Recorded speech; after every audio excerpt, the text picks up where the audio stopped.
All right.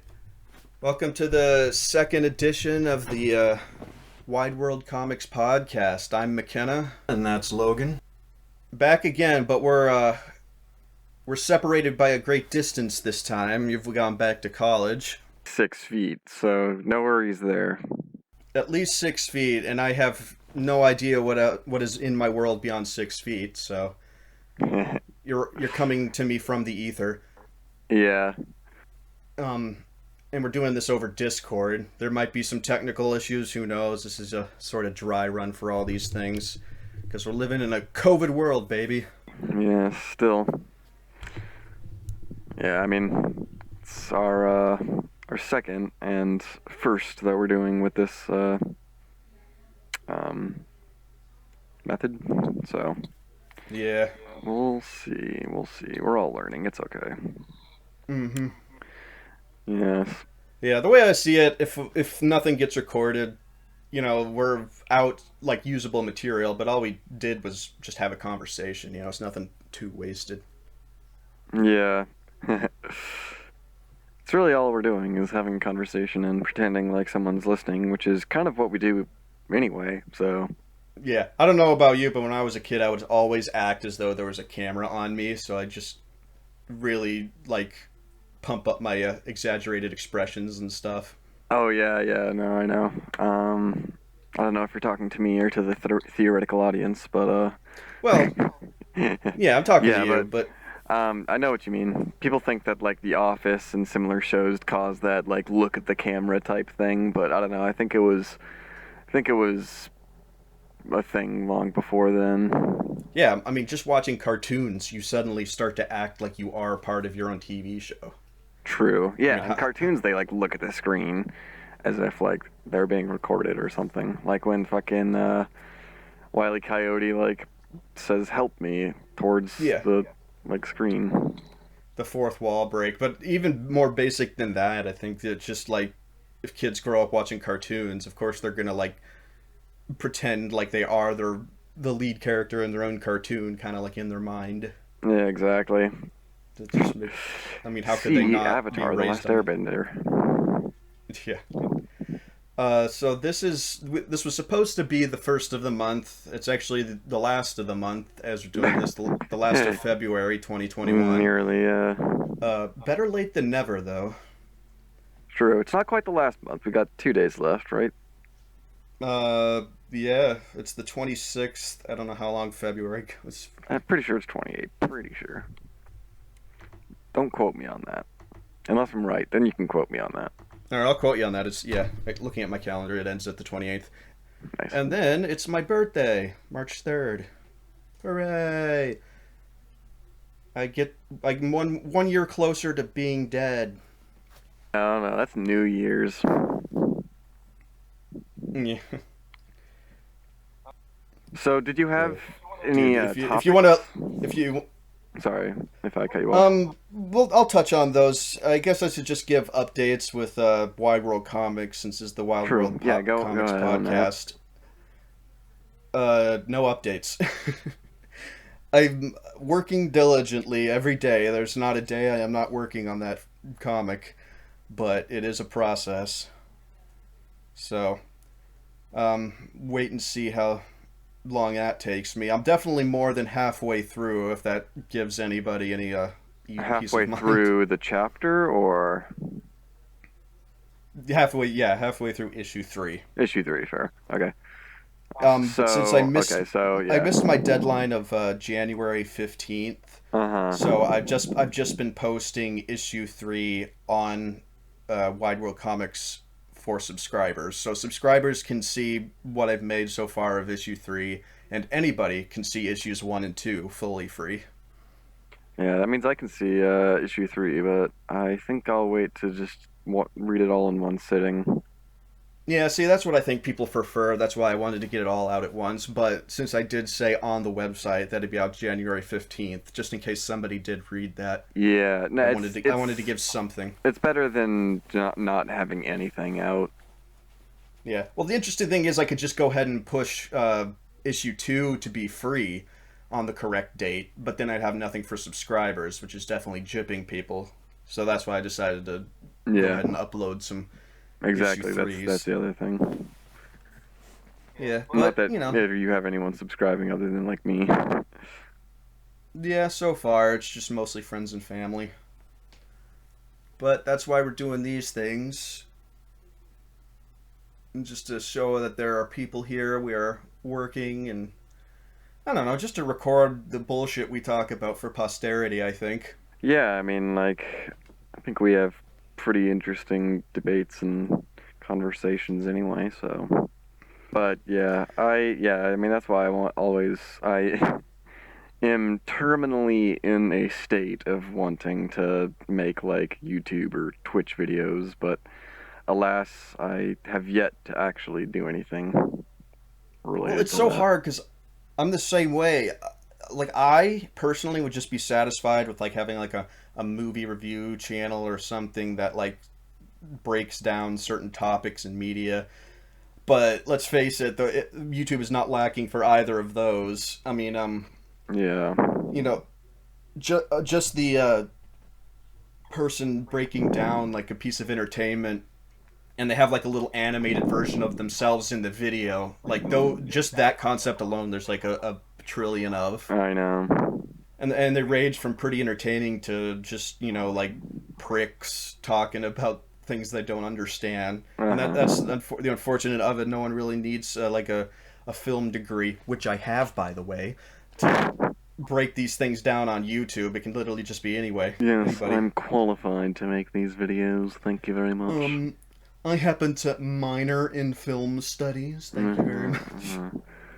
Very nice. I do like to spring that on people because I could debate somebody about writing and totally be like, "Excuse me, I went to college for writing. Yeah. And what have you done with your pathetic life?" Nothing, which is to say very, very little less than what you've done. Well, you're in an engineering program, so Yeah. that'll be paying dividends later. Yeah. Well, if only it didn't take this long. Well, it's a big subject. I mean, Yeah. by the end of my my writing course, even the teachers are like, there's nothing we can really teach you. You seem to understand everything, and now it's just kind of practice and refining your style. Yeah. I do feel like I have a lot to learn about film, though. That was it was Because it was just a a minor. minor. Yeah, it was a minor, and man, the film studies program at DU was very small and quite literally out of the way because you had to like walk to the building through like a neighborhood, and it was like the farthest building from campus, and it was Ouch. small and looks like it was like built in a day. Which is funny because even the computer science building was a piece of shit, and like DU is one of the first colleges to have like an actual video game development course. And But they just don't have any money yeah, in it. yeah, the freaking Sad. building which I attended classes in, it was just a box. There was like no air circulation, and it just looked like some third world country apartment building, and it was all ramshackle on the inside. The English program building was very nice. Huh. Yeah, I always thought it was kind of funny because the before I was in engineering school, of course, I was in architecture school, and it was always kind of a running joke that the architecture building was like one of the least or the less architecturally pleasing buildings on campus because it just wasn't very pretty. It was just very square, like plaster, and like just didn't have like any interesting roofing or anything. Yeah, it's just kind of a sad joke. Yeah, I wonder if that's telling. Yeah, I hope the English not. the English building in DU, what was it called? I can't remember the name of it, but we basically referred to it as a Rubik's cube because it was looked more like an architecture building where it was kind of fancy, and the numbers of the rooms made absolutely no sense. Like, Like 29 would be in the bottom floor way in the east, and then 30 would be at the top floor of the west. It's just like, who What designed the this? hell? But yeah, so people would be wandering lost all through that building at the beginning of every semester because no one could figure out where to go. uh, And the teachers were like, "Yeah, we know, we get it." what building? What department was that for? That was humanities. All of humanities was located in that building, and I'm really sad I'm flaking on it. Yeah, the most whack building my old campus was definitely the art building. It was like a double layer building, and like the stairways or no, there were like three levels, but none of the stairways like connected like the first to the third floor, and there were like two courtyards, and like I don't know, it's just like very hard to explain and very hard to even understand. It was not of this realm. It Honestly, existed beyond space and I'm time. glad I didn't need to take any classes there. Mm-hmm. It's like Hogwarts. The staircases just decide to change. Oh my god, honestly, like I probably had that thought once or twice while walking in there. So you mentioned topics. Well, we could continue because I feel like we kind of had the top 10 video games thing sort of at the end of the last podcast. And we could also do like Yeah. a top 10 movies. I don't know if you've put together a top 10 movies list or anything. No, I haven't had a put together a concrete one still. Well, we can just kind of rattle off movies that you like or something. Was there any thing you wanted to add to your list of video games that you talked about last time? Um, honestly, not that I can think of. I will say that I downloaded a like backwards compatible version of Star Wars Battlefront 2, like the old version, the PS2 version. I downloaded Nice. onto my Xbox One, and I started playing it, and boy, it fucking holds up. Like, Does it? yeah, I'm not surprised. I feel like nothing about video games except for graphics has evolved in the last yeah, and 20 even years. graphics. Like the only things that look really bad is like still images, like the loading screens. But like when you're actually in game, like it's all just like vector-based geometry, and I guess like the graphics have like been scaled or whatever enough, so it just like it looks like, like simple, but I mean it's not like blurry. It's not like pixelated or anything. Yeah, God, I love those games. And like compare the graphics from that to a game that just came out. And let me see if I can remember the title of this. It's Werewolf Apocalypse Earthbound or Earthblood. Earthblood? Like that's a almost AAA game that just came out, and I've seen people playing it, and you should compare the character animations in that friggin' game to the PS2 Star Wars game from 2 decades ago. Really that bad. Yeah. Apparently, like I don't know how to break down the three titles it has, but I guess like Werewolf or Werewolf Apocalypse is like a tabletop RPG. So it like actually had a fan base that they were trying to appeal to. Uh-huh. But yeah, everything else about the game looks like freaking shovelware. I mean, you just pop it like there's no transformation sequence. You literally just magic poof into a werewolf, and you can be a little wolf, or you can be a big human type wolf, or a normal human, and it's just a basic like stealth action game. Like nothing Uh-huh. happens in it. Interesting. Well, Yeah, speaking of stealth action games, I had my recent game of choice has been Assassin's Creed Odyssey. yeah. You were saying that you wanted to talk about something with the Assassin's Creed Oh, games, right? yeah, I did say that. Yeah, I was just gonna say like there's the main Assassin's Creed line, right? Like The Altair, main vein. Ezio, whoever the fucking guy in the third one was. Can you name? I think it's Ezio in the third one again. No, it's not Ezio in the third one. Ezio is in the second, Brotherhood, and Revelations. Oh, Brotherhood. Okay. Oh, that's right. Assassin's Creed 3 is the colonial one with the Native American. Yeah, the Native American and his father, who was a Templar. Spoiler alert. It's like literally the start of it. I think that was like one of the like longest like opening scenes. They always like to do that. Like they're like Yeah, you. halfway through the game, the title card comes up. Yeah, like They're like, honestly, "Oh, it was like that in Odyssey too. Like I got off like or like I played a few missions. Like I explored like the whole island that I started on, and then like I got on my boat and like started sailing away, and then fucking boom, Assassin's Creed Odyssey. Like, wait, I already knew I was playing oh, that. is that what I'm playing? Oh Yeah. man, I forgot." Yeah, yeah, and yeah. So, um, like Altair, first one takes place in what, like Syracuse, Damascus, somewhere around there, something like that. I think you can go to both those places. There's like Yeah, three cities.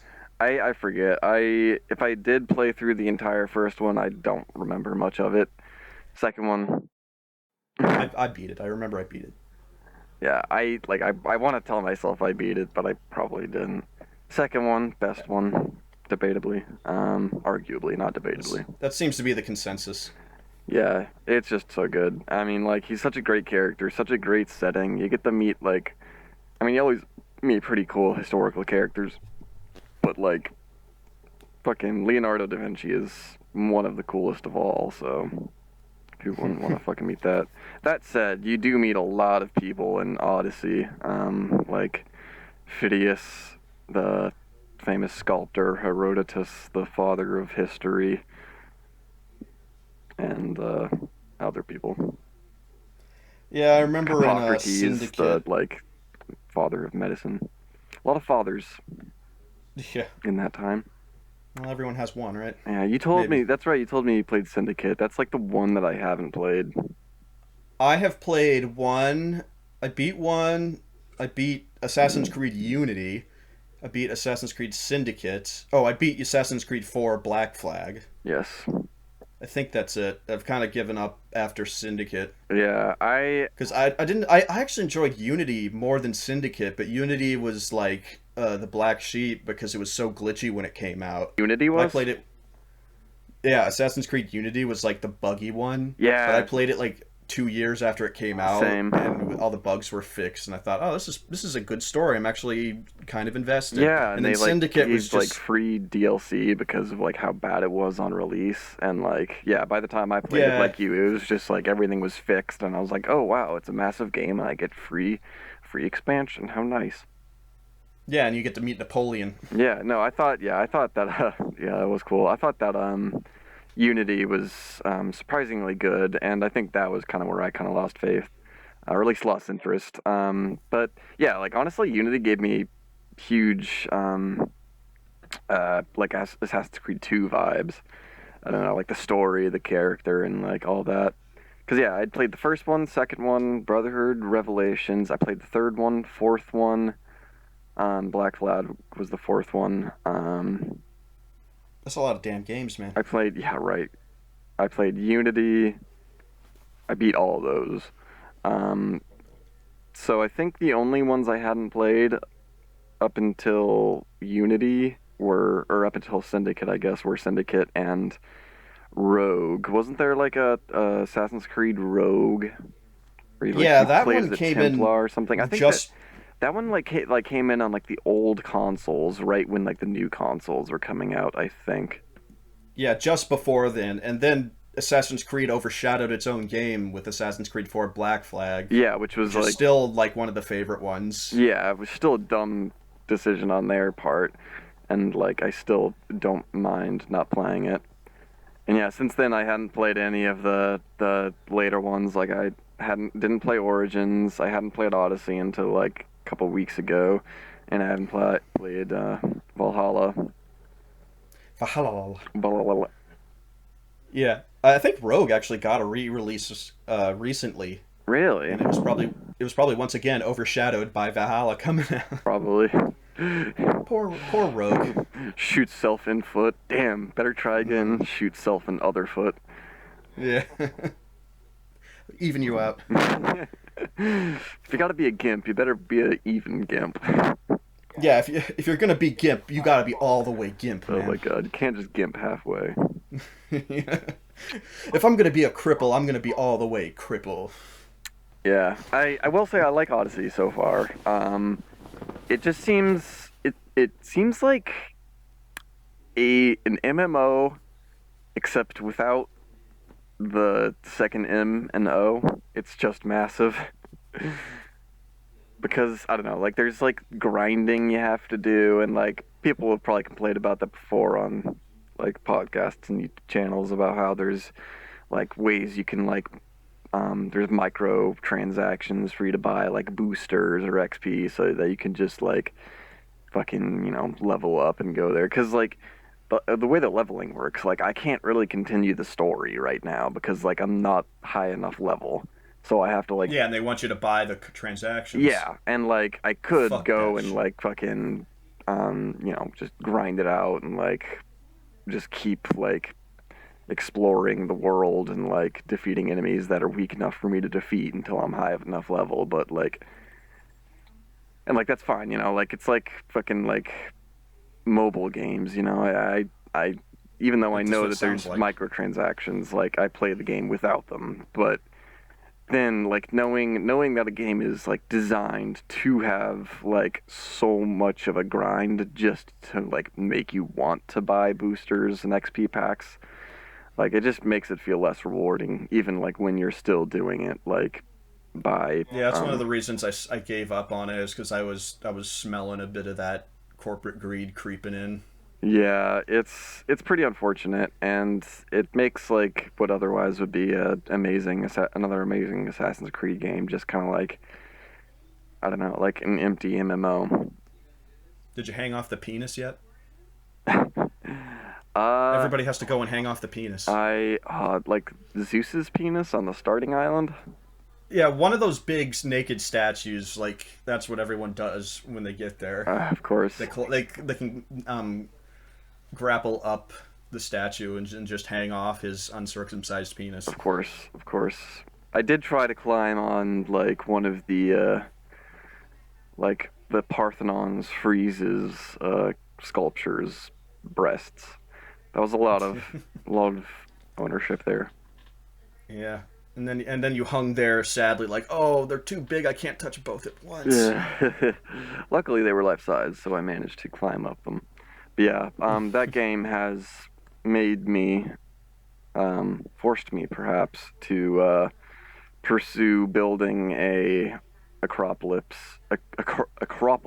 in Minecraft.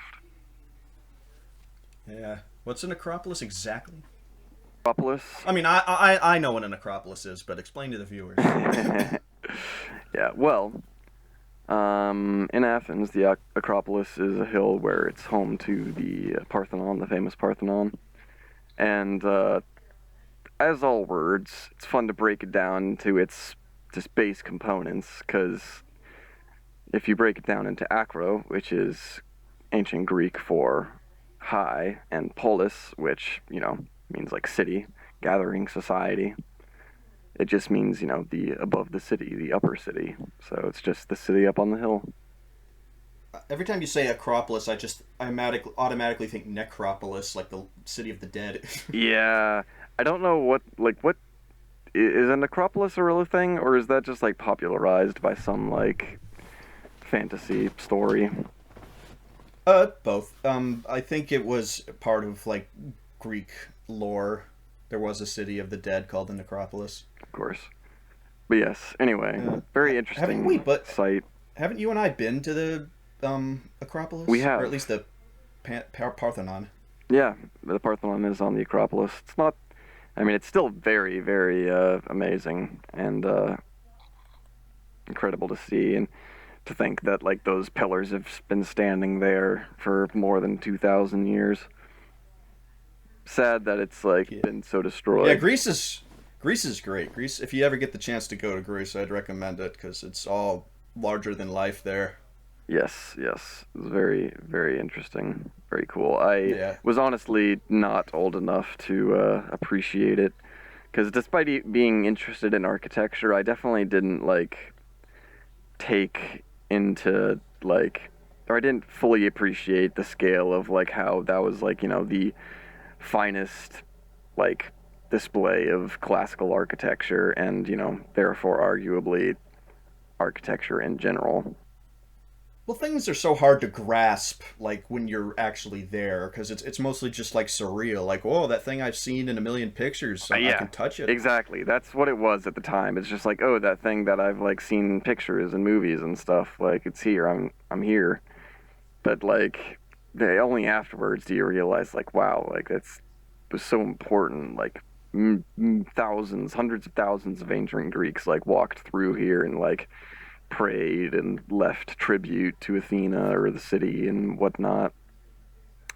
And what's even more sad to think about is how recent in history it was like destroyed because like it was within like pretty decent shape. At least, I mean, maybe it lost like its color and its like gold, but like structurally it was complete until like I think like the 1600s when little bit of history there for y'all out for you history buffs out So, there.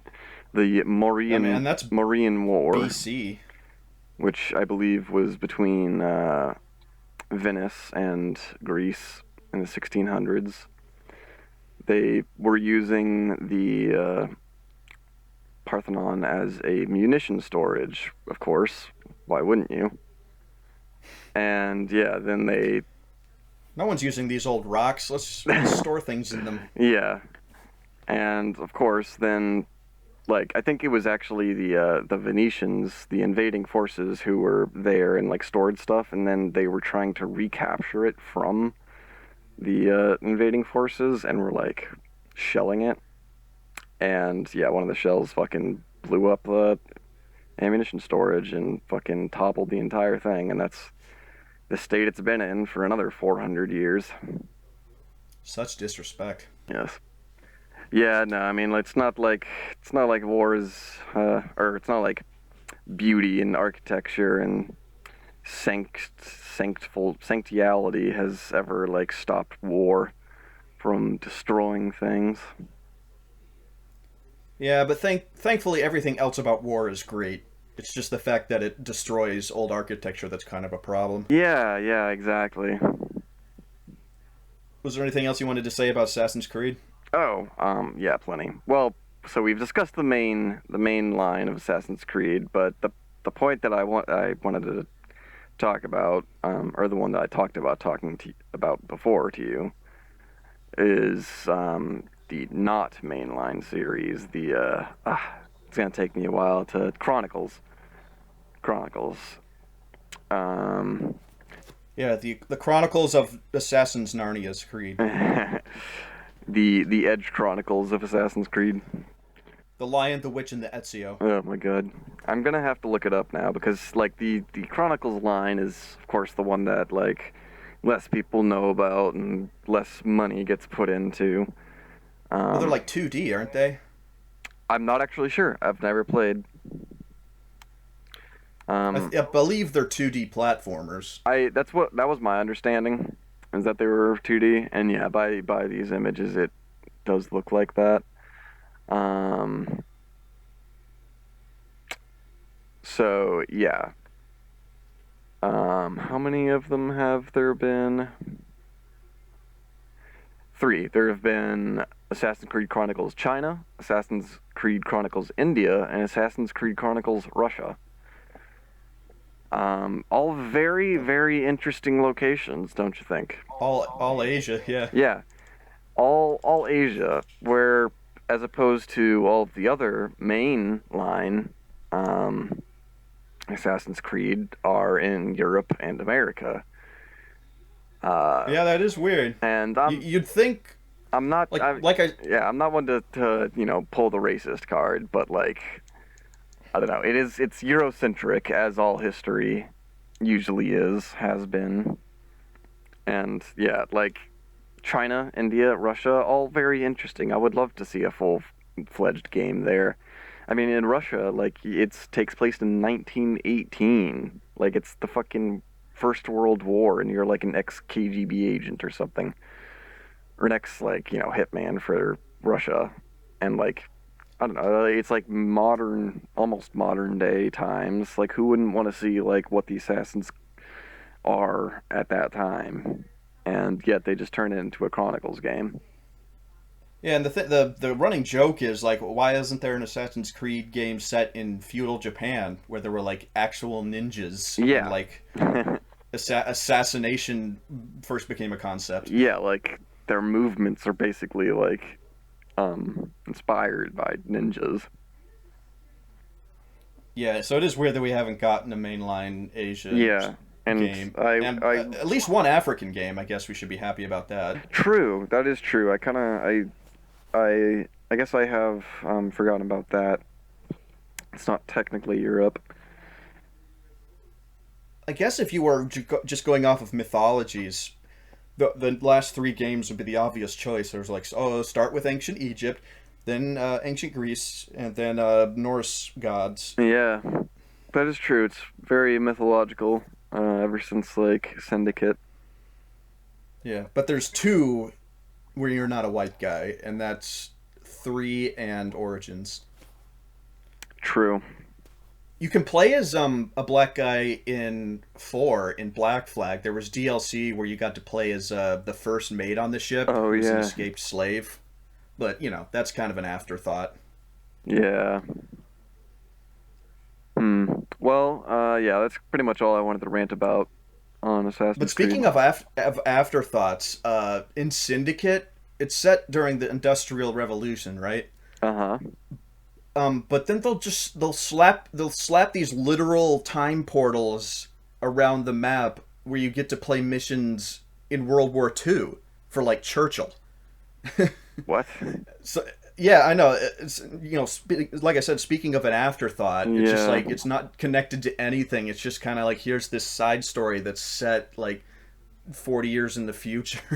That reminds me, wasn't there parts of Unity where you played in like turn of the century Paris? Oh yeah, there was a part where it's like the animus or whatever is collapsing and you are in different eras, but there Oh weren't like yeah. there weren't like missions like you literally like fall into like old world Paris and have to scramble your way back to the portal, so it Yeah. kind of made more That's sense. right. Yeah, that was Whereas interesting. See, I liked Unity. It was in good. Syndicate you're an actual spy for Churchill, so it's just like it's Yeah. its own plot. It's just Yeah, like it's a like little pick a too setting. modern, and it's a little like just of too many worlds. Yeah, if you wanted a game set in World War II England, then you should have done that. Yeah, exactly. That's a having your cake and eating it too, which is a Marie Antoinette reference. Very nice. Yeah, I tied that all together. Yes. So, well, while we're at least on the subject, what would be a pick of yours for a setting? Like, do you have any settings that you would like to see Assassin's Creed or any particular game? Uh, the ninja one is the obvious one, and to be quite frank, I've played enough games set in feudal Japan. Like it's a very popular setting, and I'm getting a little bored of it, if I'm Yeah, like honest. what there was psych oh, what's it All called? right, so Sekiro. Sekiro. I was Psycho. Sekiro is an amazing game, and I absolutely loved playing it. It was easily the best game of that year. But that year, 2019, also saw the release of Nioh 2, and then we just got Ghosts of Tsushima, and they were all basically the teasers for all three of those games came out in the same like E3. And it's just like, oh, we're getting three feudal Japan games that look not dissimilar. Yeah, it's I unfortunate. think this might all. I think this might be a little overdone already. Like I think I mean you could argue that that's like, corporate espionage or like people, copying each other's homework or whatever. But honestly, I think that more than anything speaks to the like increasing like um what's the word, briefness of like trends and interests, you know? Like one year we'll be Yeah. interested in like feudal Japan, and then next year we'll be interested in Egypt or pirates or something else.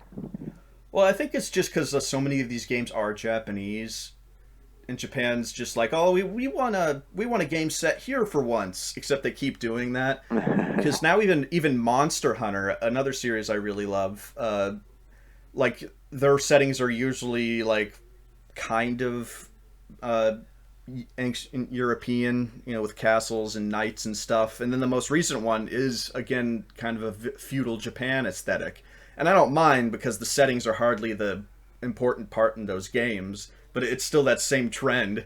Like, oh, Yeah. we're doing this again and making it look like it's a really fascinating idea, even though it's kind of getting done to death. Yeah, it's kind of like if Pokemon were to like just go back to like Japan for their setting, like, oh, it's interesting again, or is it? Considering like the Yeah, first 3 or 4 games were set there. yeah, and no offense to Japan. I just, I wonder if Japan has a thing like that where, like, oh, I'm tired of things being set in like medieval Europe, which is true. If it was just a basic medieval Europe setting, I would also be bored of that. I don't think America has any settings in video games that are overused because there's like one popular Western game. Yeah, exactly. Like Uh, space, maybe space. It's like Mass there's Effect, certainly a lot of Dead games where Space. you're in the U.S. military. Yeah, I mean, there's certainly a lot of like war games, that's for sure. Yeah, but I don't think that counts as a setting. Uh, but yeah, I haven't answered your question yet. Yes, what is Boy, like a good setting? ancient. Like I was gonna say like ancient Iran and like the Middle East and stuff, but I guess that was the That first kind of one. kind of is the first one, sort of. They should do uh, Inca and like Mayan. They could probably Ooh, throw all. They could probably throw like the Incas and the Mayas in at the same time. Like you travel between those kingdoms that'd be and the cool. Aztecs.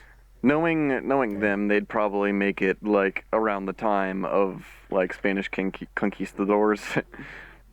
Yeah, and you better be able to play as the Incans and Aztecs and not the conquistadors. Yeah. Those are like the least sympathetic people in Oh my history. God. Yeah. Like if, like imagine like there's just a game where all you do is literally be the guys that like exterminate an entire race. Like I think somebody would get enjoyment out of it somebody, I'm if you sure, but wanted to do fuck. the bad guy playthrough. Yeah. But yeah, no, it would definitely be satisfying to just like play as like an ancient Mayan and just fucking like murder like the conquistadors that are like raping your family. Yeah. And like Cortez and his like, Cortez was the guy in the road to El Dorado, the conqueror. Yes, the He was the guy Cortez. that like burned his ships because he didn't want his men to think there was any possibility of retreat because Oh he was a yeah, psycho. Like yeah. he's set up to be just like this perfect villain in history. I know. Like it's so funny. That's what makes like Assassin's Creed so interesting is that like these people probably were as much of a character as they were like in this. You know, like people are characters. I think a lot about how um like how mental illnesses are have only been like identified in like the past like half century. So like think about like how long of like history like people that have like autistic people or like ADHD or any kind of other like Yeah, there's different. no such thing as a mental disorder. That was just your Yeah, personality. exactly. So like people who were just very like eccentric or crazy or anything like they or like people who like talk to themselves or said that they spoke to God or whatever, spoke to the gods. Like it just, Yeah, a lot of it came down to religion. yeah, of course.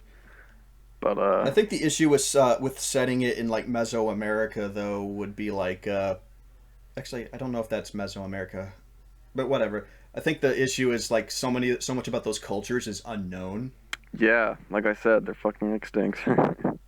You'd have to infer a lot. Yeah, there is a lot of evidence for like every other setting, I guess. And other than the Spanish conquistadors, there's no historical figures on the Aztec side either. It's just like, oh, you get to meet a Cuzco, I guess, before they named the city after him. I don't Yeah, know. I mean, like you could like, oh, it would be cool if you could. I think it's Tenochtitlan, the site of modern Mexico City.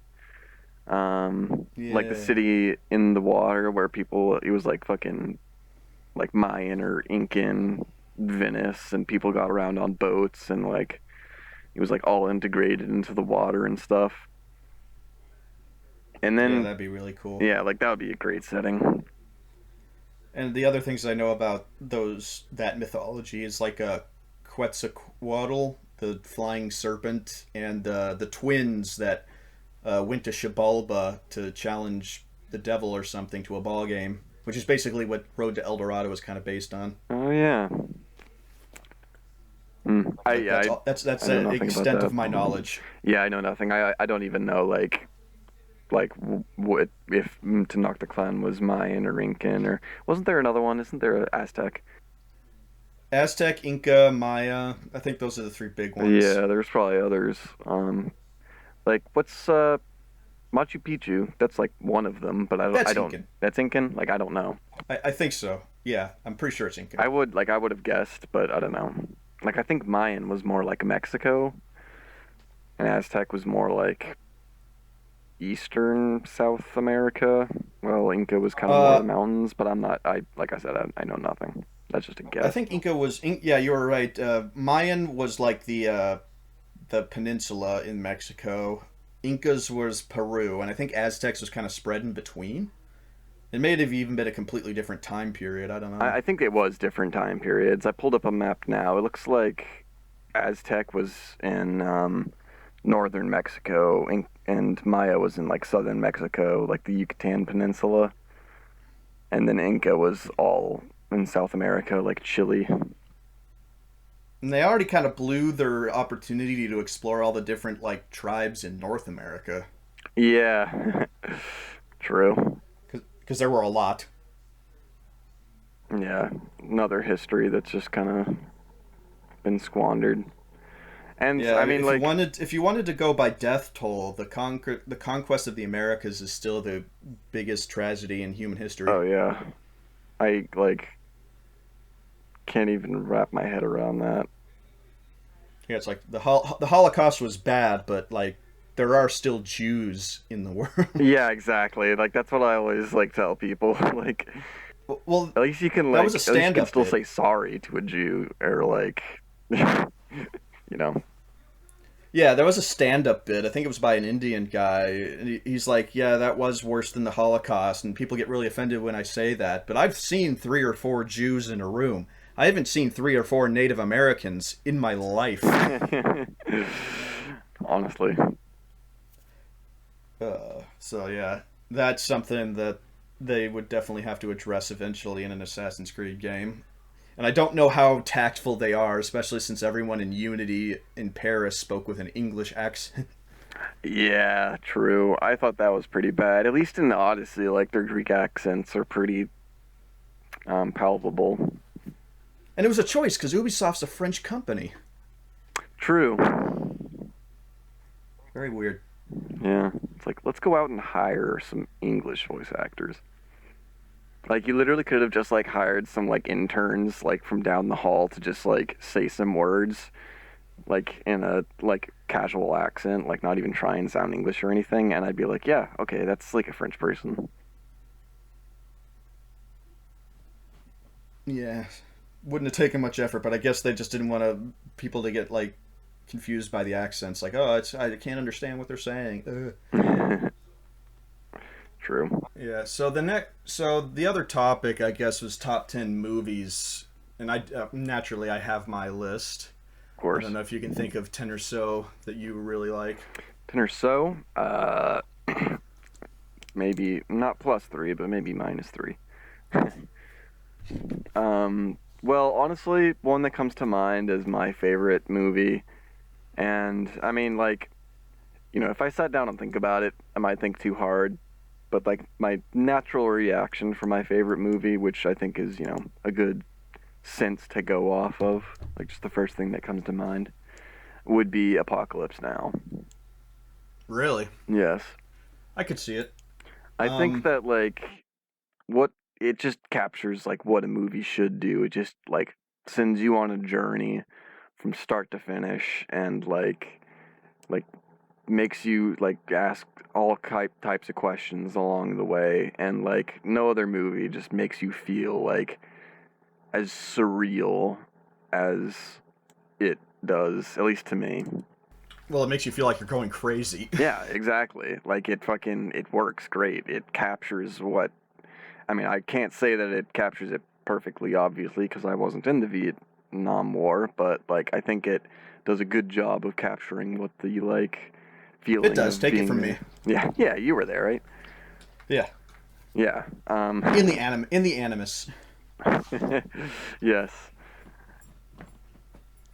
Yeah. It is an interesting setting for a game, but maybe not an Assassin's Creed game.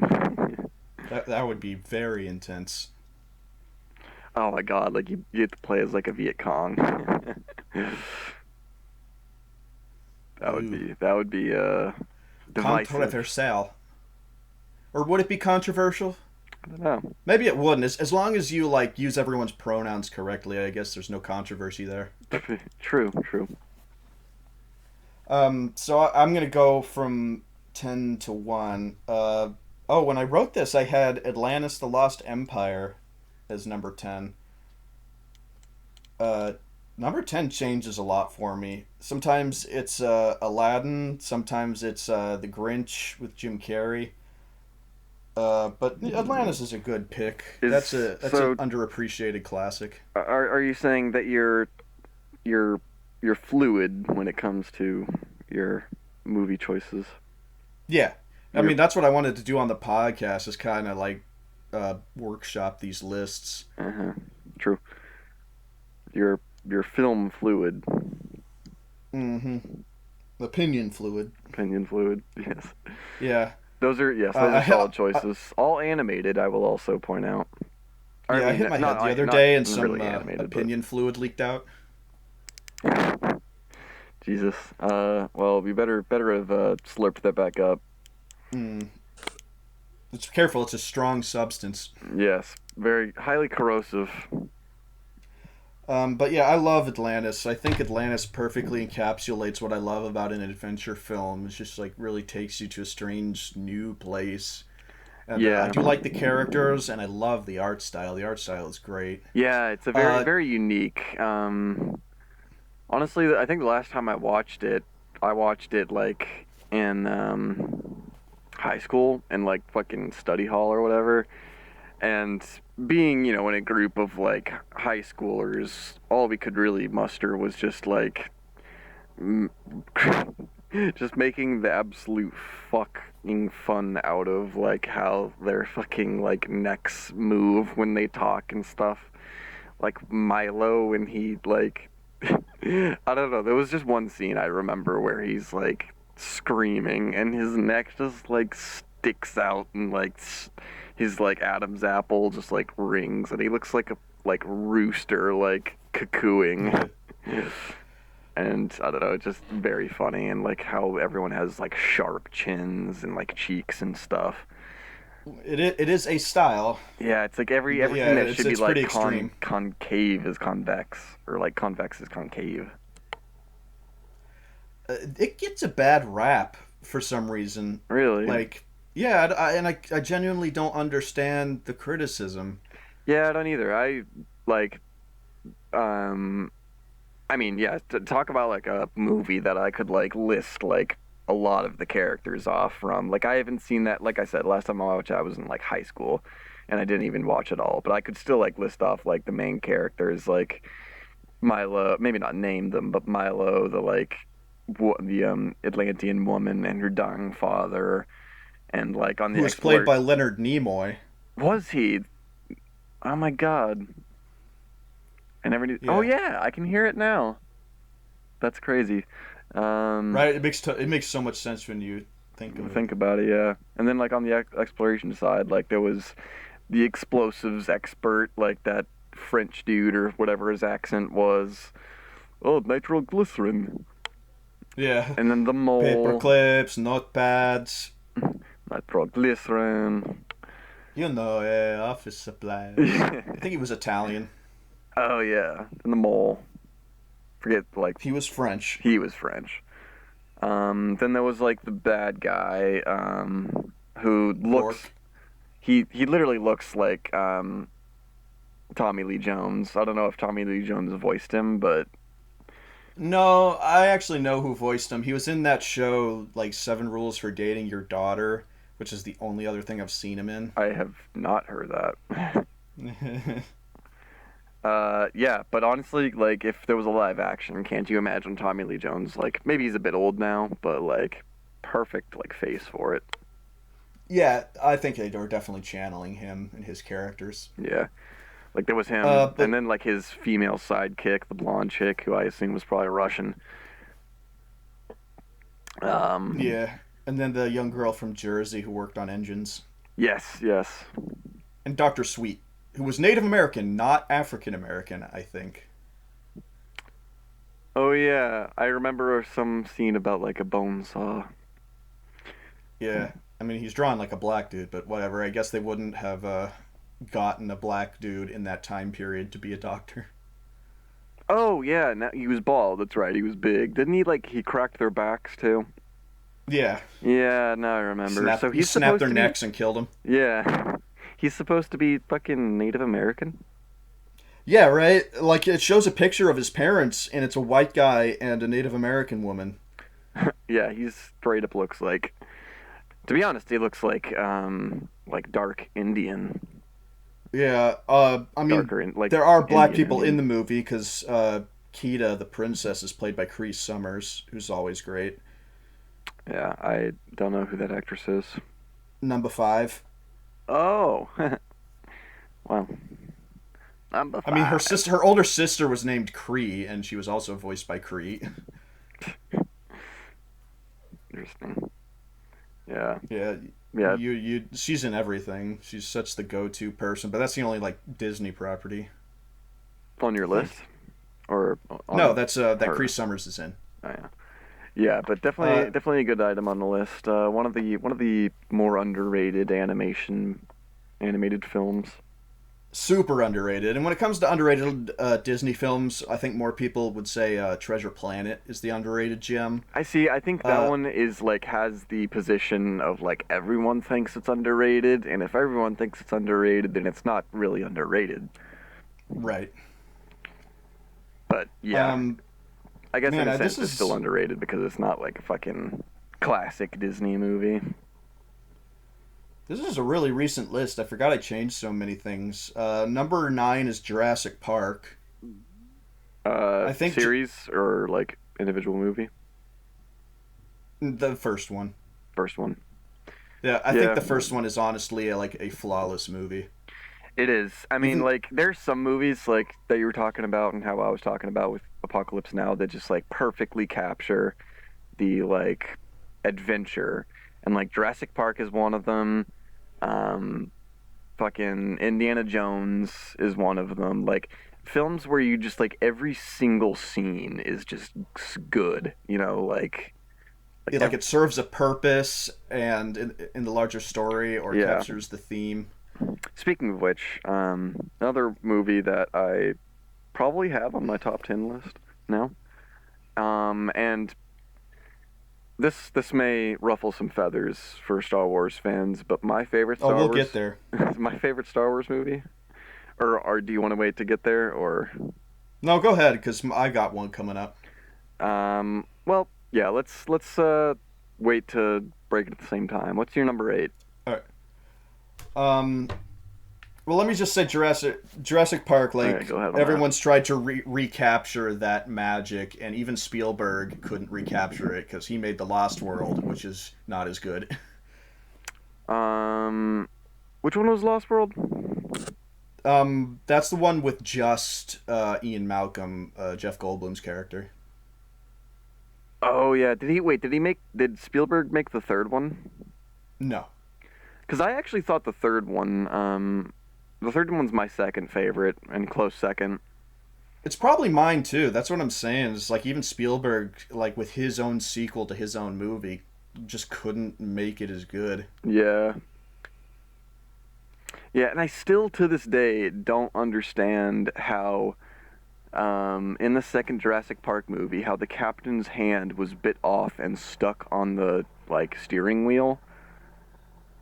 Yeah, that makes no Like, sense. how How'd did a that big T dinosaur get Rex into the like? Yeah, cabin? there that makes no sense. And like, yeah, and like the button that like pushed and closed him in there. Like, how did he get like stuck in there? And I don't know.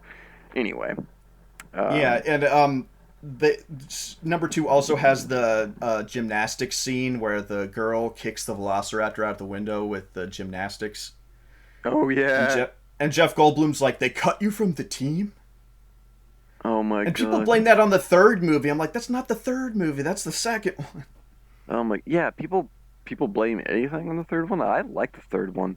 I honestly Yeah, thought the third people one say it. like I mean, obviously the first one sets the scene.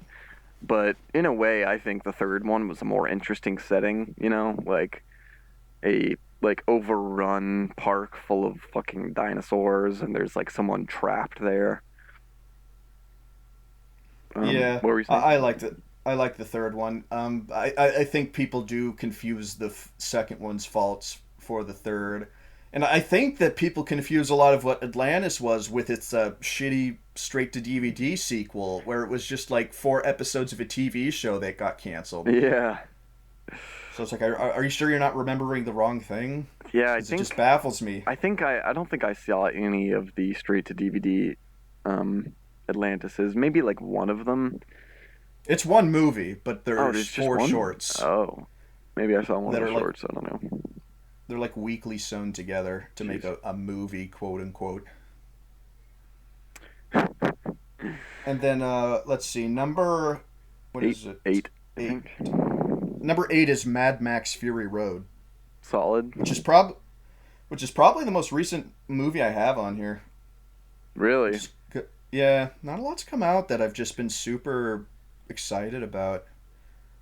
I mean, I like the eh, Star Wars is eh, and I Yeah. can't think of other stuff that's been other. There's other movies that I like, but that wouldn't crack top 10. I just watched 2 movies on Netflix that I kind of like. Oh, I'll talk about those later. yeah. Maybe But in yeah, another, yeah, another time. Mad Max is another movie that just like knows what it is, and it's a movie about like it's diesel punk and it's a chase movie, and that's it. And then they Yeah, take that concept as far as you can possibly go with it, and it's brilliant. yeah, it's great, and it's not an underrated movie, but the video game adaptation, I believe, is an underrated video game. Well, I think it's just surprising that a movie tie-in game was competent. I don't think it's great. I just think it's great for what it is. Did you play it? Yeah, I watched Lucas play it. Yeah, I thought it was really fun. I just thought like the world you played in was great. The graphics were incredibly decent. And like the storm, I think the best part of the game was the storms that came in and just like surrounded you and like actually fucked you up and made you want to like search for cover.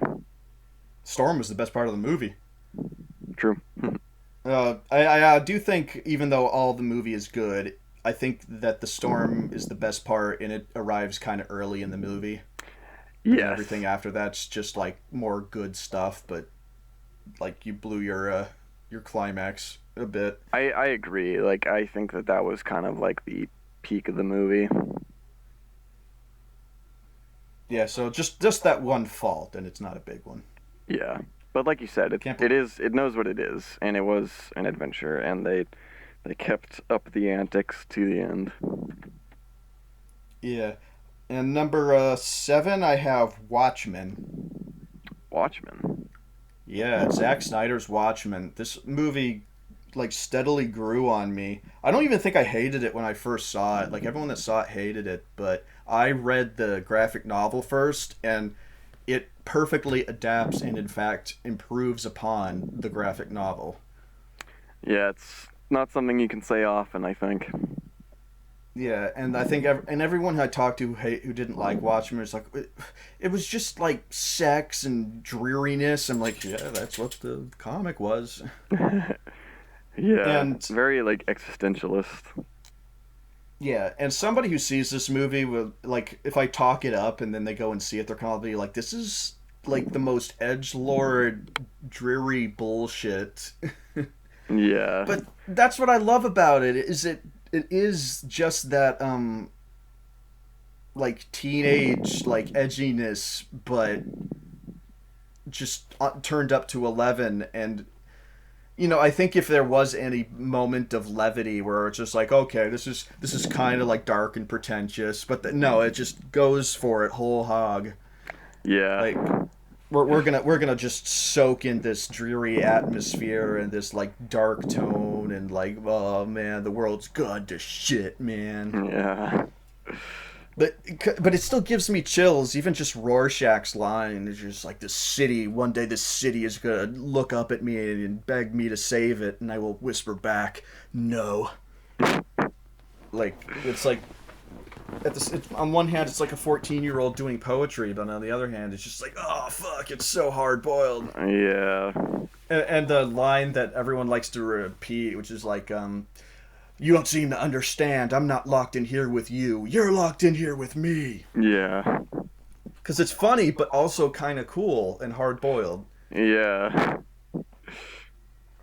It's like, wait, that's the I same don't know. thing. I just love it. So many, and I guess like Zack Snyder's art direction is really good. Even though anytime he tries to come up with an original script, it's crap. Yeah, speaking of him, isn't the new Justice League being titled Zack Snyder's Justice League?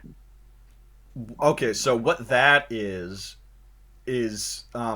they edited. It's the same movie. It's the Justice League that came out like 2 or 3 years ago, Oh. but it's the Snyder cut. It's the stuff of that of it's I don't even know how they're doing it. I just know that like Zack Snyder didn't really finish the movie because his daughter committed suicide and he had to like go through that. Oh And yeah. Joss Whedon took over production and kind of completed it. So it's very Joss Whedon. It's very Avengers. And so many fans got mad about that and wanted to see what Zack Snyder's like original version of it was. Uh-huh. So I don't even know what they're doing. They might be adding footage in that of Zack Snyder's original version that they took out, or Zack Snyder's like making new footage and adding it in. Hmm. Yeah, I don't know.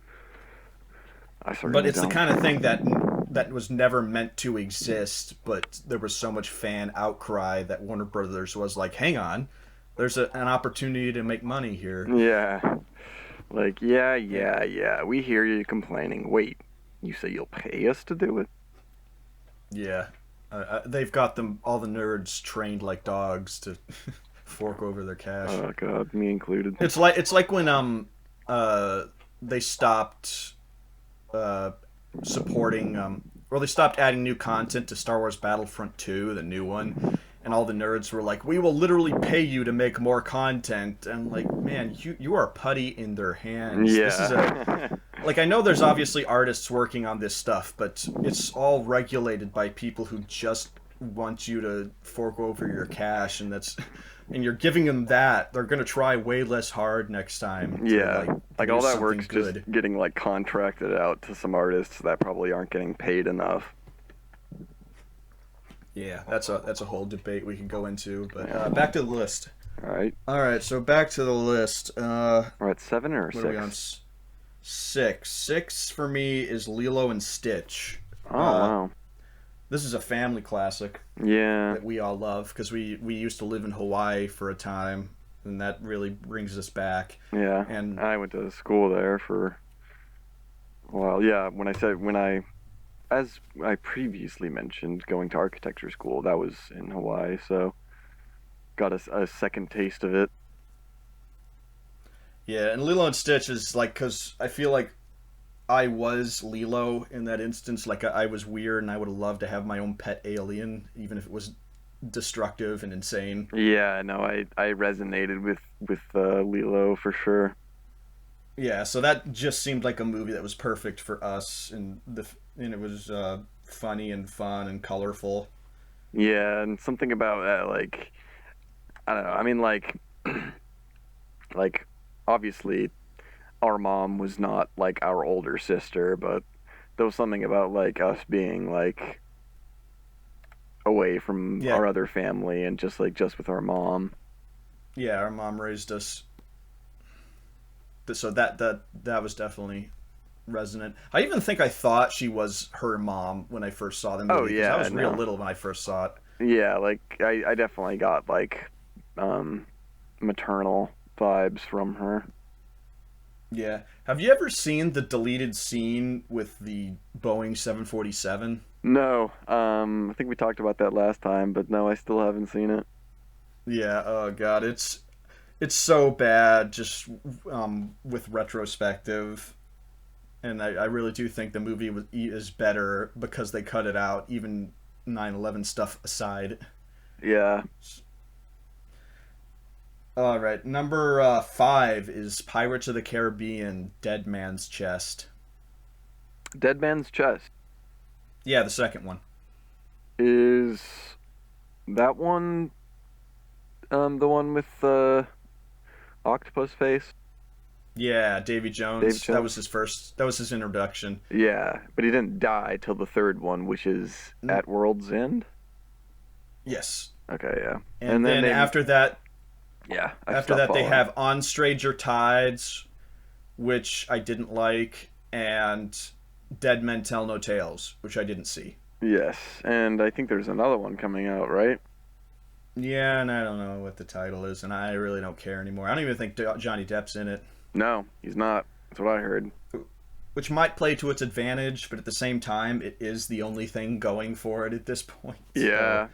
Yeah, I mean, admittedly, like knowing that he was in the most recent one makes me want to see it more. yeah. I think it peaked at Dead Man's Chest, and a lot of people will say, well, the first one was the best one, and they already went off the rails with the second one. But if you can't tell by this list already, like I love things that go to the extreme and make things almost silly and just don't give a shit. Yeah. So when you have guys sword fighting on a giant water wheel as it like rolls downhill, I Yeah. you sold me. Yeah, I mean I like love that. like I was saying before, like a movie where every single scene is great and memorable, like that makes a great movie. And honestly, that like water wheel fighting scene is one of the like more memorable like scenes of like any movie, and it's like a recent movie, which is very applaudable. Yeah, and I can smell when something's stupid because it's poorly made, and I can tell when something's stupid because the production people were like, "Oh God, this is gonna be great. This will be funny. Watch, I'm gonna make them sword fight on a water wheel." And then you get to Dead Men Tell No Tales, and they're like, "Oh, what do we got? What do we got? This movie needs something. Zombie sharks." Uh. It's like I know the difference. It's not just nostalgia goggles. And in a similar vein, I can tell the difference between Watchmen, which is pretentious. It's trying to tell you that society is shit, but it's trying to tell you that society is shit because superheroes exist, right? Like that was Alan Moore's original point in the comic. Is like wouldn't it be great if superheroes were real? No, look at this. Look, this is what it would be. Is just like egocentric people toying with everyone's lives and making really brash decisions. Mm, But there's a difference between that and something like Joker, the movie Joker, which I didn't like because it was just like Todd Phillips, the director, going, "Wake up, man! You got to smell the real world. Stop being such a sheep." But Joker never really has a point. And have you seen it? no, actually, I haven't. All right. Well, without going into spoilers, it's like you think it's trying to say something about like how society made Joker, and then you kind of then there's a twist in the movie or a reveal in the movie where it's not really society. Like something happened to him, and it's that thing's fault. So society's fine. It's just kind of weird, What? and it's just yeah, it's just a movie that talks down to you and doesn't seem to have a point, and there was nothing else about it that was that great. Whereas at least Watchmen has some just like really chilling visuals and stuff. I don't know. I do think Joaquin Phoenix deserved the Oscar though. That was his acting was the only thing worth seeing in that movie. Yeah, and I still want to see it for that reason for sure. All right. Well, we should talk about it when you see it because there's just something about it that rubs me the wrong way. Yeah. But now we're to the Star Wars part. At number 4, I have Episode 2, Attack of the Clones. Really? All right. Yeah, All this right. is the point of the podcast where people stop listening. I mean, all right. So, so that's number four. That's number 4. And the top 4 haven't changed in like years and decades. Damn.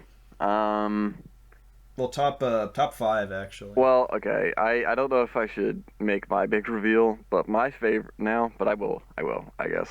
My favorite Star Wars movie, personally, is um The Phantom Menace or A Phantom Menace. Really? Yes. Yeah, I think we picked the 2 that people hate most. I know. It's funny, but I don't know. I think that episode one is the perfect like it perfectly breaches the gap between like the sequels and the prequels. Like I think it uses enough models. It doesn't. It's not like too overzealous with the CGI in most cases. Um, and just like the style and stuff is really cool, and like it makes you feel like it is like in the past almost, like with the Naboo like style stuff, and like I said was talking about before, like a movie where like every scene is memorable, and like maybe not everyone is in that, but like the underwater scene, the beginning scene when they fucking fill the room with gas, the scene where Qui-Gon Jinn is like putting the lightsaber through the fucking like door, and the Viceroy says put the blast shields down, and then he's like they're still getting through. Like I fucking love that scene, and Yeah, I mean, like all the prequels are great, which is very much flies in the face of what society thinks, which is that the prequels are awful, and I guess now the new Disney movies are awful too. yes, the prequels and the Uh, C sequels. yeah, and I just love all the movies. I have more problems with the sequels than I do the prequels. Yeah. But yeah, no, honestly, I love the first one. Like I don't know. I think uh like Qui-Gon's in it, which is fucking great. Darth Maul's in it, which is great. I think that by the second one, when like there's more of a dynamic between like Anakin and Obi-Wan, as opposed to a dynamic between like Obi-Wan and Qui-Gon, like plus child Anakin. I think it just works better because like Anakin's like just social awkwardness, just Yeah, I he's a guess teenager, a it made like an punk. interesting like dynamic, I suppose, but there's just not enough like good like banter, I guess, going on. There could be more, but what I like about Attack of the Clones is the action. Yes, Um, yes. and I'm just willing to excuse bad writing sometimes if there's enough cool shit going on, and I don't even think it's that badly written, but I just love the last 30 minutes where they go from fighting these awesome creatures in the arenas to this massive sci-fi battle that honestly the likes of which we'd never really seen Oh before on yeah, that scale. and And it just haven't seen again in like Star Wars movies. I mean, like where else would you have seen like that many fucking like Jedi fighting at once? yeah, Like yeah, the nowhere. new movies had nothing like that.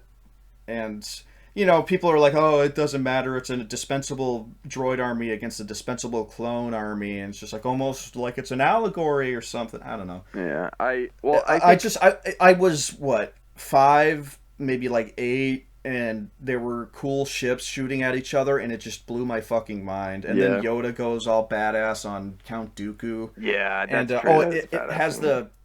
the sonic charges exploding in space. The oh, Oh yeah, I forgot about those. To be honest, I think fucking I love that movie hadn't so I much. haven't seen the second one in longer. But like I feel like I just remember more scenes from the first one, and that's why it's my favorite. Like the second one definitely have some scenes, but like I don't know, the first half of the movie is kind of like a blur to me. And then it's just like I remember Obi-Wan ending up on Geonosis, he gets trapped, Anakin and Padme come to save him and then they get trapped and well then the end of the movie happens. Yeah, like I said, the last 30 minutes are definitely the strong point, but like it just was that movie that came out at the perfect time, and I can't detach how much I love it from. Yeah. Oh yeah, Because I don't know, when I was a the kid, criticisms are like it are always like, oh, it's that one line about sand when they're trying to be romantic. I'm like, yeah, it was an awkward line, but he's from Tatooine. Of course, he hates sand. yeah, and like and of course he's awkward too, like And if, yeah, it's a teenager flirting with a like sexually repressed politician who's only like 20. yeah, and I mean Like he's it's bad, but it makes sense. and I think they've always tried to kind of like paint Anakin as like, you know, kind of socially awkward, kind of like just, you know, Yeah, weird and almost. they wanted this like thing where like they wanted Darth Vader to be like a pure-hearted person from the beginning, and I feel like that would be an even more jarring switch if he was like this do no wrong kind of Mary Sue character and then just went evil. It's just like, Yeah. no, this was a vulnerable teenager, and it may be like Yeah, he's like growing up impressionable, in the Jedi scared. Order that maybe growing up in the Jedi Order, which is all about like abstinence and shit, and then he couldn't separate his feelings from his mother. Like it makes sense. Everything about those movies makes sense to me, and the Yeah. reason I like people still say like Revenge of the Sith is still an enjoyable movie, even though it's one of the prequels. But even in Revenge of the Sith, I get those hints of maybe what people were talking about because like Grievous, who is awesome, goes out way too early in the movie, and Yeah. then Emperor Palpatine's kind of awkward. He's like he's too dangerous to be left alive, and Palpatine's like, no, no, you will die. So Yeah, that's right. even young me was like, oh, that was weird. But I get none of that from the first two movies. It's Yeah. just, When I was a kid, I the mean, second one was definitely my favorite. Like I loved the fucking all the parts of that, the and explosions and stuff. people hate Jar Jar, even though I think he's fine. Yeah, I mean, He's the I think it's comic great. relief. Like I don't know, like it felt very like George Lucas Ian or in like Spielberg Ian. Like every movie needs a kind of comedy bit, and like maybe it was a little over the top sometimes, but But it is a movie for kids, and even if you don't like Jar Jar, I always loved that like Qui Gon had to put up with him. Qui Gon's like this stone cold guy, and he's don't touch like that. Jar Jar's yeah, he's lapping up apples at the table, and like he grabs his tongue like a Jedi, and he's like, "Don't do that again." Do that again. Oh, I love this. Yeah, exactly. All Like right, great scenes. but enough about Star Wars. Unless you had something to add. Well, we haven't really talked about the C sequels at all, but I don't really need to. Yeah, I mean, I like the sequels, and I still think number eight's my favorite, of course, because it's everyone else's least favorite. But I Number don't know. 8? Yeah, the Last Jedi. Wow.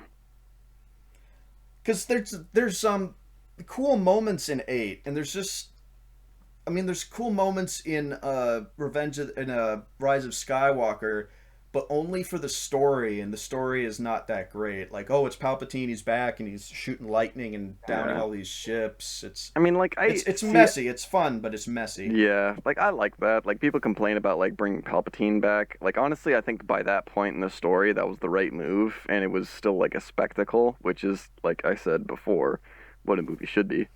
Um, but like, I'm fine. I'm fine with it. I think the fact that all these nerd theories that they had online, like none of them turned out to be true, disappointed everybody. But like the argument is always, oh, imagine what they could have been, and I'm always like, I think that about every movie I see. yeah, I'm always imagining how much better it could have been. yeah. I think of the recent three, I think Force Awakens is probably my favorite.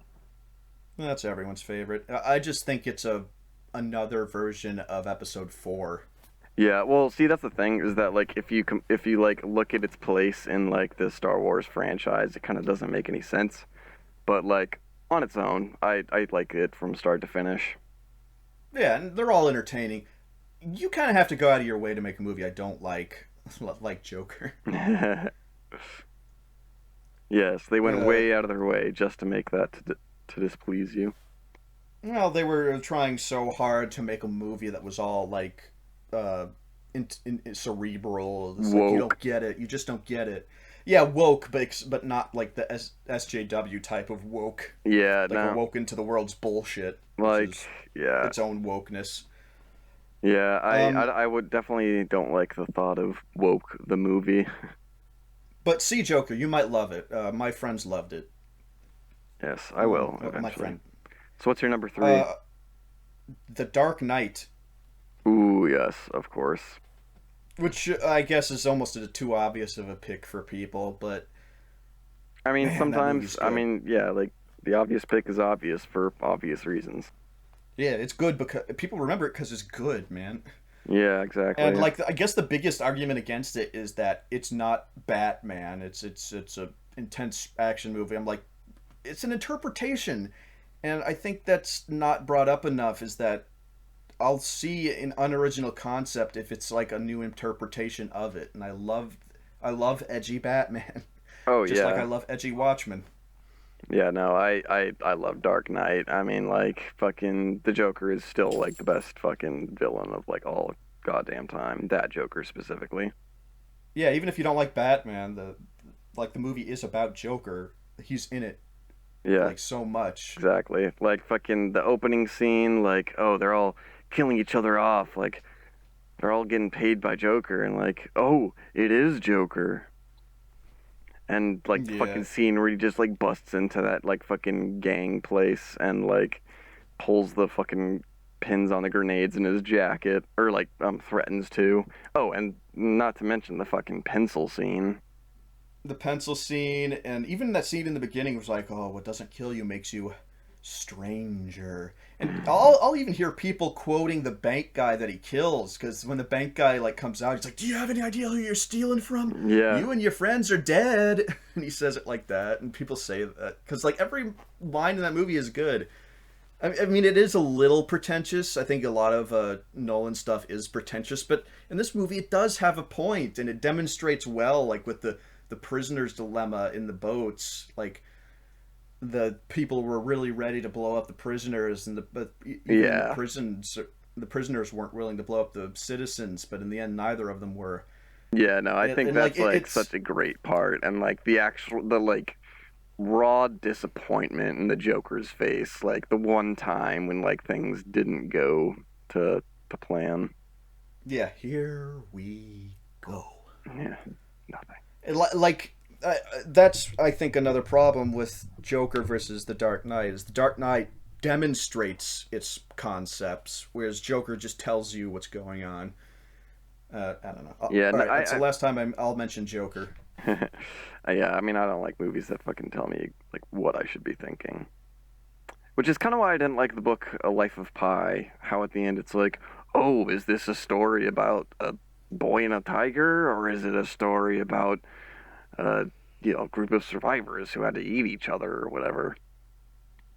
It's like, yeah, okay. I mean, like, I get it, I get it. Yeah, it can be hard to get strong points like that across without Yeah, pissing people off. yeah. All right, number 2 is a fun one. Castle in the Sky, Oh, the Hayao Miyazaki movie, my yes, absolute favorite of Studio Ghibli. yes. I mean, God, like, talk about a fucking like, just a world that like gives me fucking chills. Just the way it's designed, like the classic Ghibli art, and like the fucking just every bit And the about it. fucking music, man. Look up the soundtrack to that. Ah, It'll really take you back. I can't like hear it or I can't like picture it. You will. Like I forgot it, but then I just looked it up and I'm like, oh yeah, man, that's a good Oh one. So look yeah. it up after this. Word, I probably will. But another perfect adventure film. It's hype in all the right places, and I love the characters Yeah. because like the Dola gang is always funny, and Oh I feel God, I like this love is one them. where the I feel like this is one where it's like I got to give credit to the guys who dubbed the Japanese voices because the English guys they just make so many jokes, and you can hear them like I don't know. You have to watch it, but like it'll be a scene, and like somebody will be talking in the background, like, "Oh, that's unusual." And Yeah. I'm trying to think of an example. Oh yeah, he's like, "This is the end," and this is and she's like, "Oh, this is the engine room." He's like, "Oh, is that what it's called?" Oh It's like you yeah, can tell like that in the wasn't. it's like in the background, like he just like whispers it, like Yeah, they were just the English guys were doing a ton of that. Like you can tell that wasn't in the Japanese version. yeah. No, it's great. Like and And the it's bad got to guy's be Mark Hamill.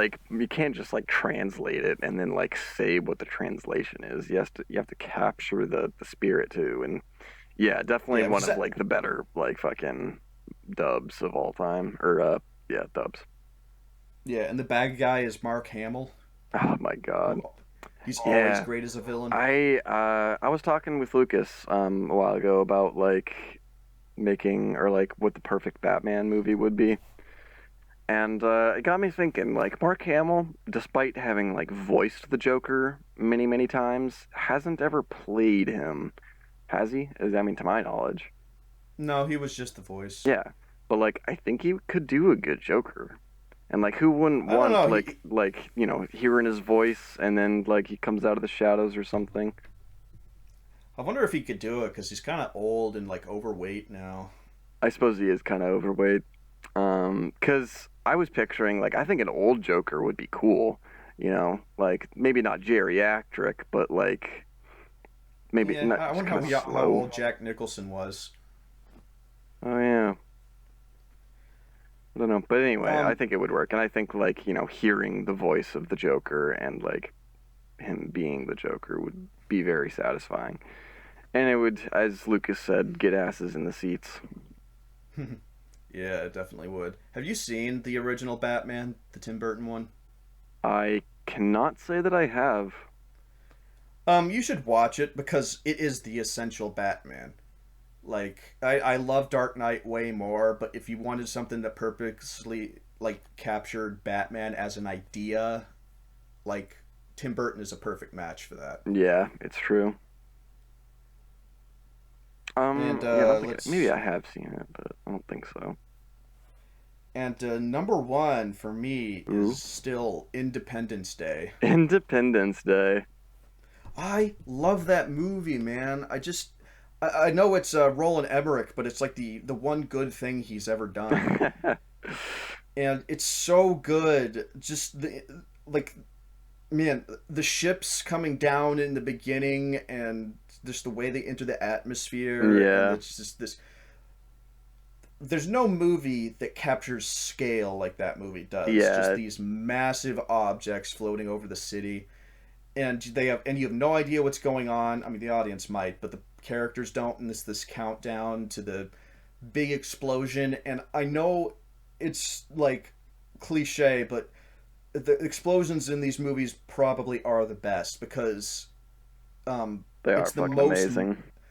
well. What it is, it's the most on-set models that have ever been blown up, Wow. and that and it's not a record that's going to be broken because now everything's CG. They don't blow up models anymore. Yeah, I didn't know that that was like an actual record. It makes sense though. The scene where they blow up like what is that, L.A.? They yeah, they shoot L.A. and then they shoot the White The White House. House. Yeah, that's a classic scene. I just remember the L.A. because you can like see the shockwave like spreading throughout the city, and it's just so badass. And then the rest of the movie is Will Smith at his Will Smithiest and Jeff Goldblum at his Jeff Goldblumiest. Yeah, And then it's true. freaking Bill Pullman, man, like he hasn't been in hardly anything else, but everyone remembers him because of that movie. Is that And the it guy that played his father, the Jewish old Jewish guy? no, it Oh. was the president, the guy who gives the big speech. Oh yeah, like one of the best fucking movie speeches of all time. Yeah, why hasn't he been in anything else? I don't know. He's in this show Dad likes called The Sinner on Netflix. Huh. It's just a detective show, God, but there's so many he Netflix hasn't been in shows anything. now. It's hard to keep track. Yeah. And they've really flooded the market. But you want to talk about your favorites, if I there's like I any you said, I don't haven't have a mentioned? solid list, so I'll just maybe try and think of some movies that I really remember or left an impact on me. An Yeah. animated one that comes to mind. I mean, actually, you did mention it. But A Road to El Dorado has been on my mind. It's a fucking Another classic. hidden gem. Yeah. Um, and of course, the other side of that coin, the flip side of that disc, Chicken Run. Yeah, I remember that each one of those advertised the I other. don't know why I always remember that, but like I do. It's Well, they very were odd. both DreamWorks when it was Like at you its know, at its best, at at its like, and they honest got released best. at the same time. Like, why would you be like buying one and then the one later? I don't know. It's odd, but I yeah, that was always a classic. because DreamWorks had only three 2D animated movies, and it was El Dorado, Sinbad, and Prince of Egypt, and they're all stylized pretty much the same. Sinbad's great. Yeah, and yet Prince of Egypt is the one everyone remembers, and I Maybe it's guess it just because is I like the. haven't seen it. Yeah, like I watched I mean, it's just Sinbad the when I Moses didn't see story, that. and Yeah, maybe it is like the best version of the story of Moses, but it is just the story of Moses again. yeah. Like, I mean, I do remember that. I think I remember other like biblical um cartoons more though. Maybe it is that one that I remember though. I mean, if I had to show a biblical cartoon, I probably would show that one. I can't Yeah, think of anything true. else that stands out too much. Jesus' story sucks. Hey, Yeah, there was this man. great guy once, and then he was betrayed and died for your sins, I guess. Also, he threw a So, fit in a spoiler Roman alert. market and like kind of made a fool of himself, but like they don't mention that part usually. Yeah. Oh, and remember that time that God wiped out a town of gay people? No, that was Hitler. What are you talking about?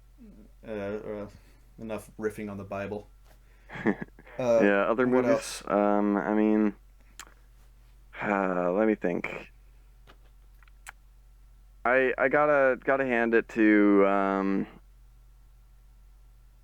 is it no God, I'm bad at like remembering like people in general.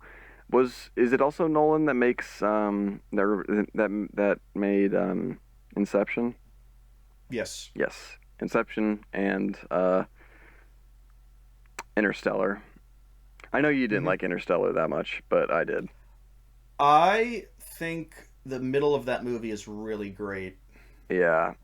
I agree it was long to start, but I think it was a necessary part of the cinematic experience, and it definitely drags on. But similar to the King Kong uncut experience, it just completes it. Yeah, that's true. We do like the Peter Jackson King Kong. Yeah, yeah. The extended edition Yeah, specifically, it's just more action goodness. the good parts. Yeah, Yeah. yeah. I liked Interstellar. Inception is just a classic movie. I mean, all of his movies are fucking great. Like Memento is a classic. Have you Mindbender. seen? I haven't seen Tenet yet. Me Lucas said neither. it put him to sleep. Yeah, yeah, that's what he told me too. I find it hard to believe, but I mean, maybe. Have you seen Insomnia? No. It's also kind of dull. Um. What It's an was old it's an older one. Oh yeah. It's not Robert De Niro, the other guy. Fuck, I Um. can't. Joe Pesci.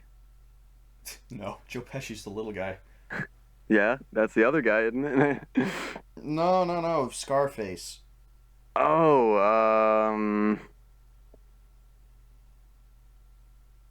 Fuck. It's so weird that I can't think of his name because I know I knew it a second ago. But basically, it's him, and he's a detective in this Alaskan town, investigating I believe, a murder of a teenage girl, and he ends up killing his partner by accident. And like the guilt is keeping him awake, but also he's being kept awake because it's Alaska and it's like daytime 24/7. Oh yeah, Al Pacino. Al Pacino, God, thank you.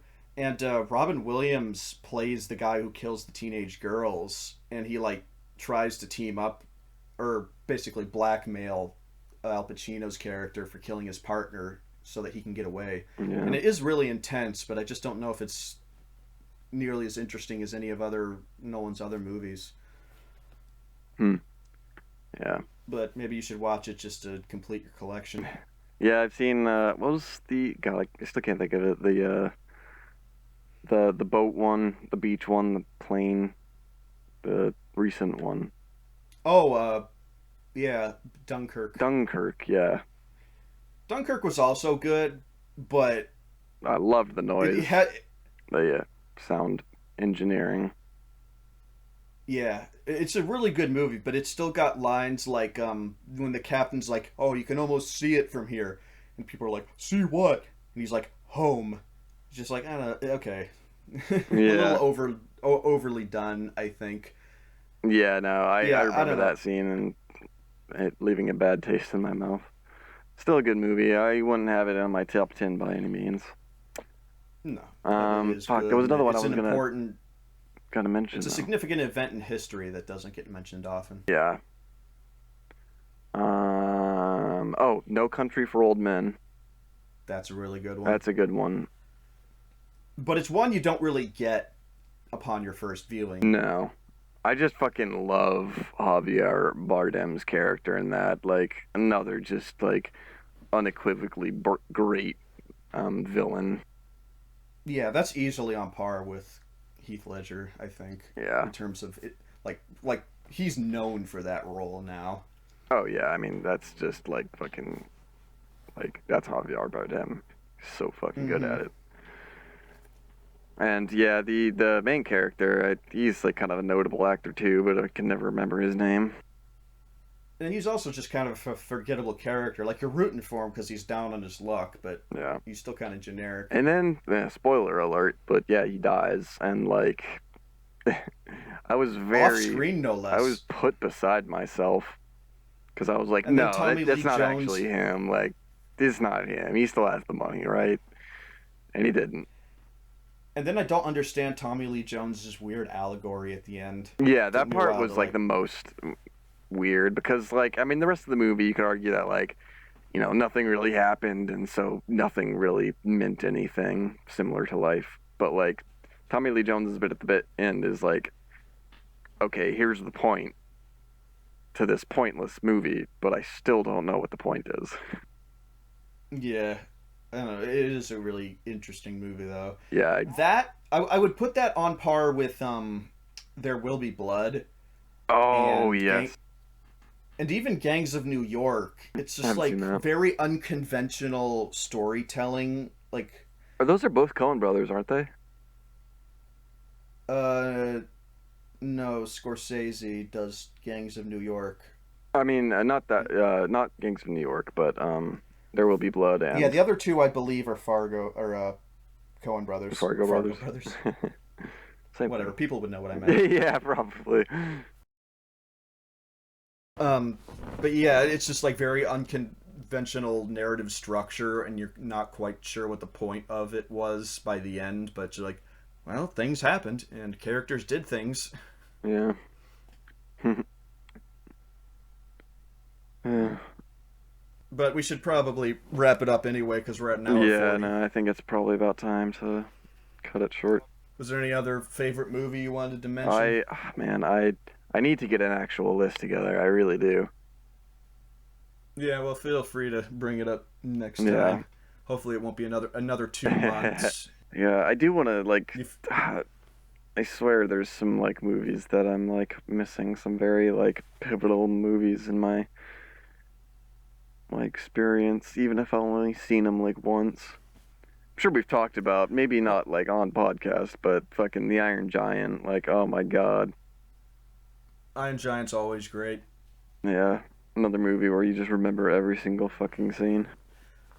Let me mention real quick those Netflix movies I saw that I really enjoyed. Oh, One was The Platform, which is this Spanish movie, and it's about this like prison essentially, but you can volunteer to go there in order to like like you break a deal with the guys like, oh, spend 6 months in the hole and you could get a diploma, uh-huh. or you could go to the insane asylum, or you could go to the hole. You could get sentenced to 4 years in prison or 1 year in the hole.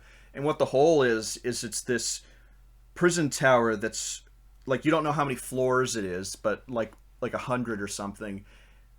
And it's just a basic prison cell with no windows, but you can look.